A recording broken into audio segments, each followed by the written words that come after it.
Hello বন্ধুরা, আমি শুভদীপ। আজকে আমি দেখাবো আমার ছাদ বাগানে আমি কি কি গাছ রেখেছি।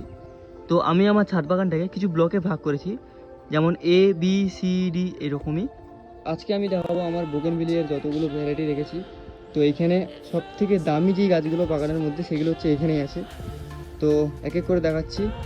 এইটা হচ্ছে মোনালিসা ইয়েলো, যেটার পাতাটা দেখতে পাচ্ছি একটু ভেরিকেটেড আছে। এটা হচ্ছে অরেঞ্জ ব্লো, এর পাতাও ভেরিকেটেড আছে, যেটা হচ্ছে আমি 6 ইঞ্চিতে দিয়েছি কারণ গাছটা ছোটো তাই জন্য। Orange blow.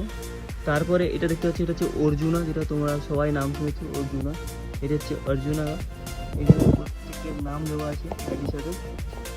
এটা হচ্ছে অ্যাডারনা, যেটার দাম বলতে পারো তোমরা কীরকম, কতটা কস্টলি গাছ। এটা হচ্ছে অ্যাডারনা। তারপরে এটা হচ্ছে জাকিরানা, যেটার পাতাটা একটু ভেরিকেটেড হয় আর পাতাটা ওই কুকুরানো টাইপের হয়। এরকম পাতা দেখতে পারলে তুলে দেবে এরকম তোমরা। তারপরে এটা হচ্ছে চিলি ইয়েলো, বাচ্চা গাছ, তার জন্য ছোটো, একদম ছোটো পাতা দিয়েছিলাম। এটা হচ্ছে ভিরা, এটা হচ্ছে একটা রেড কালারের ফুলটা হয়। আর এটার নাম হচ্ছে ক্যালিফোর্নিয়া গোল্ড। তো এর প্রচুর ফুল দেয়, এটা ইয়েলো কালারের ফুল হয়, গ্রীষ্মকালে পুরো ভরে যায় এটা।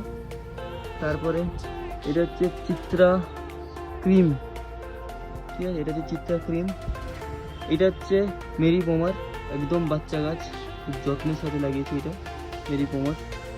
তারপরে এটা হচ্ছে বারবারা কাস্ট, তোমরা যারা বোগেনভিলিয়া করো তারা অন্তত জানো। ক্রিকেটের পাতা যেটা দেখতে পাচ্ছ এটা হচ্ছে ডক্টর রাও।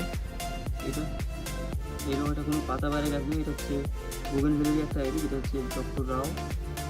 আর এটা হচ্ছে ব্লুবেরি আইস, তোমরা যারা জানো ওরা বুঝতে পারছি, এটা হচ্ছে ব্লুবেরি আইস।